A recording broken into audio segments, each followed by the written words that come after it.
Prelims के लिए कैसे तैयारी करनी चाहिए, क्योंकि अभी जस्ट आने का है, तो क्या करना चाहिए एक फ्रेशर को जो बिल्कुल नया स्टार्ट कर रहा है और ऐसे लोगों को जो लोग ड्रॉप लेके तैयारी कर रहे हैं? जैसे कि आप जो फ्रेशर है, इस साल का नोटिफिकेशन तो मे भी डिले हो, लेकिन मैं जो टिप्स बोल रहा हूँ वो तो कंटिन्यू रहेंगे ही, चाहे एग्ज़ाम टाइम पे हो चाहे ना हो। कि फ्रेशर को सबसे पहले ना रिवीजन पे और अपना जो फाउंडेशन है वो स्ट्रॉन्ग बनाने पे ना जोर देना चाहिए। अभी पिछले 1-2 बार से जो प्री है बहुत टफ आ रहा है, तो लोग थोड़ा सा विचलित हो गए हैं, मोटी मोटी किताबों के ऊपर जा रहे हैं, बेसिक चीज़ों को ना पढ़ के डायरेक्ट टफ चीज़ों को उठा रहे हैं। तो वो ना करो, क्योंकि वो जो मोटी बुक में जो लिखा हुआ है ना, वो भी एनसीईआरटी का ही चीज़ लिखा रहता है, कोई अलग से वो दूसरे दुनिया का नॉलेज वो लोग नहीं लिखते हैं। आप उसी चीज़ को कोई भी बुक से पढ़ रहे हैं या किसी भी कोचिंग से पढ़ रहे हैं उसको पढ़िए, और एनसीईआरटी पढ़िए इंडिया जीएस के लिए, उसमें सारी चीज़ें दी हुई हैं। और वो जितना बेसिक चीज़ उठा के देता है, क्योंकि सीजीपीएससी यूपीएससी पैटर्न की ओर बढ़ रहा है, तो यूपीएससी में एनसीईआरटी का विशेष महत्व है, ये तो सारे एस्पिरेंट जानते हैं यूपीएससी वाले। तो यूपीएससी के लिए ही आप जैसे एनसीईआरटी पढ़ते हैं सीजीपीएससी में भी पढ़िए, उसी से आपका फाउंडेशन स्ट्रांग होगा। और जो प्रीवियस ईयर क्वेश्चंस हैं और टेस्ट सीरीज़ है ये लगाते रहिए। इससे क्या है, आपको ना जो तैयारी कर रहे हैं वो सही डायरेक्शन में जा रहा है, अलाइंड है कि नहीं, ये पता चलेगा। कई बार क्या होता है, हम थ्योरी पढ़े जा रहे हैं, तो थ्योरी तो पढ़ रहे हैं लेकिन हमारा तैयारी किस दिशा में जा रहा है ये पता नहीं लगता। वो दिशा को अलाइन करने के लिए टेस्ट सीरीज़ या जो प्रीवियस ईयर क्वेश्चन है वो बहुत ज़रूरी है, क्योंकि वही आपको सही दिशा में लेके जाएगा। क्योंकि कई बार क्या होता है, आप ऐसा बुक उठा लेते हैं जो दूसरे स्टेट पीसीएस में ज़्यादा काम आता हो, और हमारे स्टेट पीसीएस में उस तरीके के क्वेश्चन नहीं पूछे जाते हैं, तो उनको करने से आपको कोई फ़ायदा नहीं है। अल्टीमेटली आपको यहाँ का एग्ज़ाम देना है, तो यहाँ जो पैटर्न फॉलो हो रहा है उसको दीजिए। और पढ़ने का तरीका में मैं ये बताऊँगा कि आप जैसे 7 दिन होते हैं वीक में और 6 दिन लगते हैं कोचिंग, किसी किसी जगह 5 लगते हैं, तो वो 1 या 2 दिन जो वीकेंड में मिल रहा है सैटरडे संडे, उसमें आप ना पूरे हफ्ते का रिवाइज़ कर लीजिए। और अगर प्रीवियस ईयर क्वेश्चन बैंक मिलता है मार्केट में, वो लेके कर लीजिए, तो उससे आपका पता भी चल जाएगा कि आप सही डायरेक्शन में है कि नहीं। और रेगुलर रिवीजन ज़रूर करिए, एटलीस्ट जो क्लास में पढ़ाया जा रहा है उसको 10 मिनट ना घर में आके पलटिए।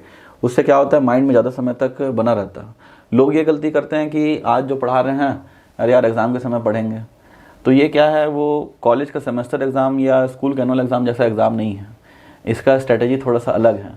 तो आप रेगुलर रिवाइज करते रहिए, ताकि जब फाइनल डे में आप याद करें तो वो और कॉन्क्रीट रहे और स्ट्रॉन्ग रहे।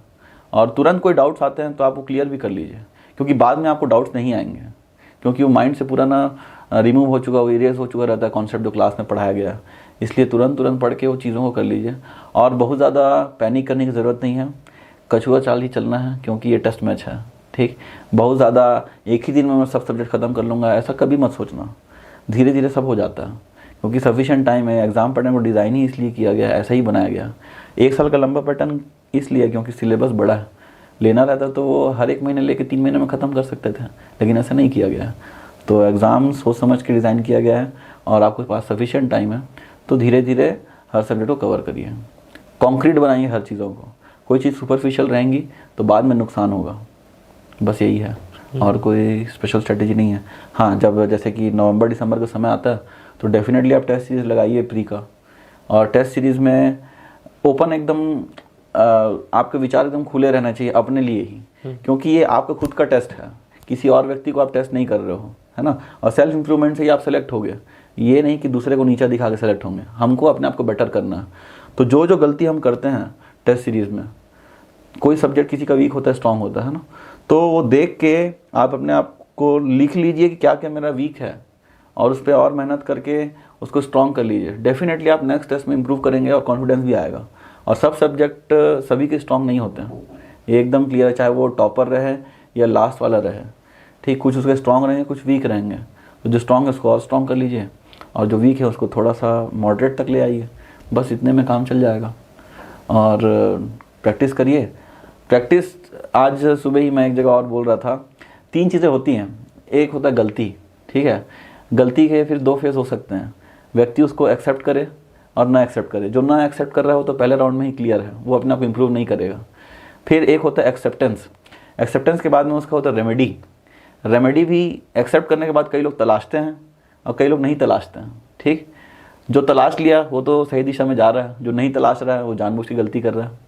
अब तलाश लेने के बाद उसको रेमेडी मिल भी जाए तो कई लोग उसको एक्सेप्ट करते हैं और नहीं भी करते हैं।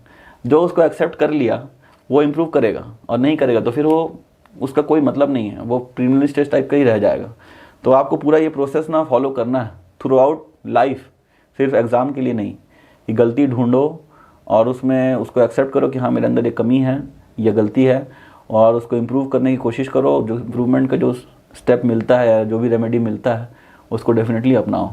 आपको खुद अच्छा फील होने लगेगा, आप अपने सराउंडिंग से बेटर होते जाओगे, अपने फ्रेंड सर्कल से बेटर होते जाओगे, ये धीरे धीरे फील होगा। तो इस एटीट्यूड को आप अपनाइए, चाहे एग्ज़ाम का कोई भी स्टेज रहे तो आपको फ़ायदा मिलेगा। एग्ज़ाम और लाइफ का भी कोई भी स्टेज रहे।